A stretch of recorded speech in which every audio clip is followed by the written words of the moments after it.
जब मेरे दादाजी जवान थे तब वह रेलवे में काम करते थे। वह अच्छा पैसा कमाते थे और क्योंकि वह अभी तक शादीशुदा नहीं थे, उनके पास उस समय की एक अच्छी कार थी। हर सप्ताहांत उन्हें अपने दोस्तों के साथ घूमना पसंद था। एक बार वह शुक्रवार को वापस आ रहे थे और उस रात उन्हें देर हो रही थी, तो उन्होंने एक घुमावदार सड़क से शॉर्टकट लिया। सूरज ढल रहा था और वह पश्चिम की ओर जा रहे थे। जब वह एक पहाड़ी के ऊपर पहुंचे तो वह तेज रफ्तार में थे और अचानक पहाड़ी की चोटी पर पहुंचते ही सूरज की रोशनी से उनकी आंखें चौंधिया गईं। लेकिन आखिरी पल में उन्होंने मुश्किल से देखा कि कोई सड़क के बीच खड़ा था। उन्होंने उस व्यक्ति को बचाने के लिए गाड़ी घुमा दी, जिससे गाड़ी सड़क से उतरकर एक गहरी खाई में जा गिरी और एक पेड़ से टकरा गई। वह बेहोश हो गए होंगे, क्योंकि अगली चीज जो उन्हें याद आई वह थी एक नौजवान की आवाज जो कह रहा था, मिस्टर आप ठीक है? दादाजी ने महसूस किया कि उनका सिर फटा जा रहा था और उनके घुटने में आग सी जलन हो रही थी, लेकिन वह जिंदा थे। उस लड़के ने उनकी कार से बाहर निकलने में मदद की, उनका डफल बैग उठाया और सहारा देकर उन्हें सड़क के किनारे एक जगह बिठा दिया। पास ही एक पुराना घर दिखाई दे रहा था, तो दादाजी ने लड़के से पूछा, क्या यह तुम्हारा घर है? लड़के ने जवाब दिया, हां। तभी दादाजी ने देखा कि लड़के के होंठ में कट था और वह हल्की तुतलाहट के साथ बोल रहा था। वह दोस्ताना लग रहा था और जब दादाजी ने उससे पूछा कि क्या उसके घर में फोन है, तो लड़के ने सिर हिला दिया और कहा, कोई फोन नहीं। दादाजी ने पूछा कि उसके माता पिता घर पर हैं या नहीं, तो उसने नहीं कहा और यह भी बताया कि उसे नहीं पता कि वे कब वापस आएंगे। फिर दादाजी ने पूछा कि सबसे नजदीकी पड़ोसी कितना दूर है, तो लड़के ने बताया कि वह वही घर था जिससे दादाजी गुजरे थे, वह जिसमें सामने लंबी सफेद बाड़ थी। दादाजी ने याद किया और अंदाजा लगाया कि वह जगह करीब 6 मील दूर रही होगी। तब लड़का बोला, आप मेरे घर आ सकते हैं। तो लड़के ने दादाजी को सहारा देकर लंबी ड्राइववे से उस पुराने जर्जर घर तक पहुंचने में मदद की। घर अंदर से ठंडा था, जबकि बाहर जून की गर्म शाम थी। दादाजी ने देखा कि वहां न तो कोई केंद्रीय हीटिंग थी और न ही लकड़ी का चूल्हा, लेकिन रसोई में एक बड़ी सी आग जलाने की जगह और चिमनी थी। दादाजी ने लड़के से पूछा, क्या यह घर हमेशा इतना ठंडा रहता है? लड़के ने जवाब दिया, मुझे हमेशा ठंड लगती है। दादाजी ने कहा, अगर तुम कुछ लकड़ियां ले आओ तो मैं आग जला दूंगा। लड़का कुछ ही देर में अपनी बाहों में लकड़ियों का बड़ा गट्ठर उठाए वापस आ गया।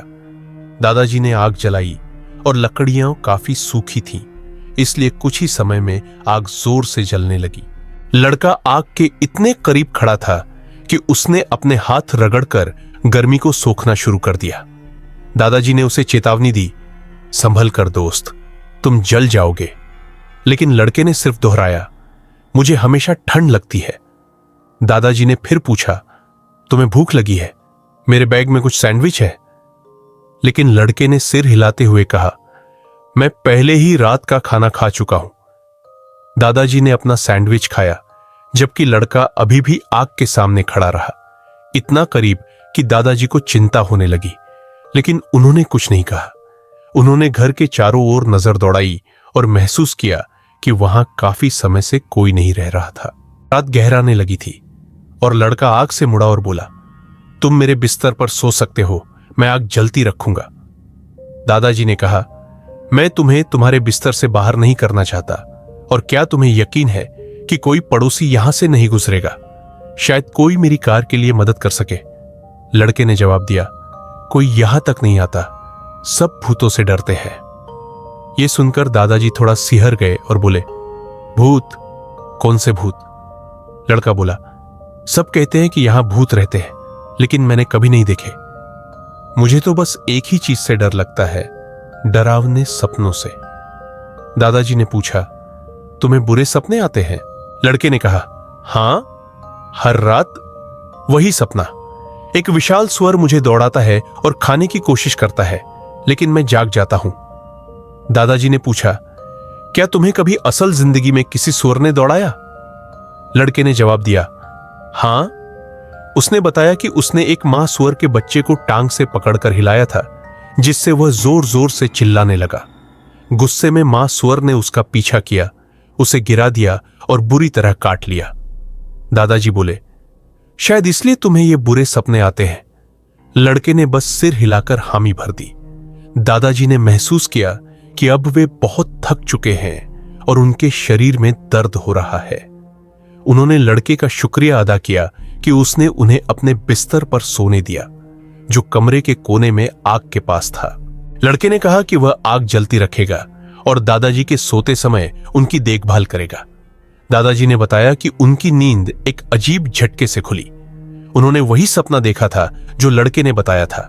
एक विशाल सुअर उनका पीछा कर रहा था और ठीक उस पल जब सुअर उन पर हमला करने वाला था, वे जाग गए। आग अब बस अंगारों में बदल चुकी थी और लड़का अब भी चूल्हे के सामने बैठा था। बाहर सूरज निकलने लगा था। दादाजी किसी तरह लंगड़ाते हुए बाहर पोर्च तक आए। तभी उन्होंने दूर से एक ट्रैक्टर की आवाज सुनी। वे खेत की ओर लंगड़ाते हुए बढ़े और अपनी बाहें हिलाई, जब तक कि किसान ने उन्हें देख नहीं लिया।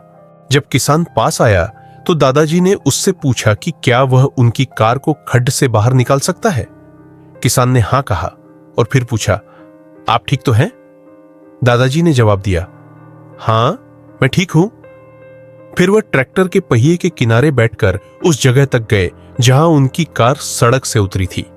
वहां पहुंचकर किसान ने हैरानी से पूछा, आप कब सड़क से फिसले? दादाजी बोले, कल रात, ठीक सूरज ढलने से पहले। यह सुनकर किसान चौंक गया और पूछा, तो आपने रात कहां बिताई? दादाजी ने किसान को उस लड़के और पिछले रात उनके साथ बिताए समय की पूरी कहानी सुनाई। किसान का चेहरा सफेद पड़ गया और वह चौंक कर बोला, आपने वहां रात बिताई? दादाजी ने हैरानी से जवाब दिया, हां, क्यों? किसान ने गहरी सांस लेते हुए कहा, मैंने सुना था कि वो जगह भूतिया है, लेकिन कभी यकीन नहीं किया। दादाजी ने कहा, वो लड़का भी कह रहा था कि लोग मानते हैं वहां भूत रहते हैं। किसान ने सीधे दादाजी की आंखों में देखा और गंभीर आवाज में कहा, शायद सच में रहते हैं। वो लड़का जिसे आपने देखा, उसे पिछले साल एक सुअर ने मार डाला था। उसके परिवार ने गम में डूबकर उसी समय घर छोड़ दिया और दक्षिण की ओर बस गए। वे गम से इतने टूट चुके थे कि उस घर में एक और दिन भी रहना उनके लिए नामुमकिन था। उसी दिन उन्होंने वह घर हमेशा के लिए छोड़ दिया और तब से वो घर बिल्कुल वीरान पड़ा है। अगर आपको यह कहानी पसंद आई हो तो लाइक और सब्सक्राइब करना ना भूलें। ऐसी ही और सच्ची कहानियों के लिए जुड़े रहें और मैं आपसे जल्द ही मिलूंगा।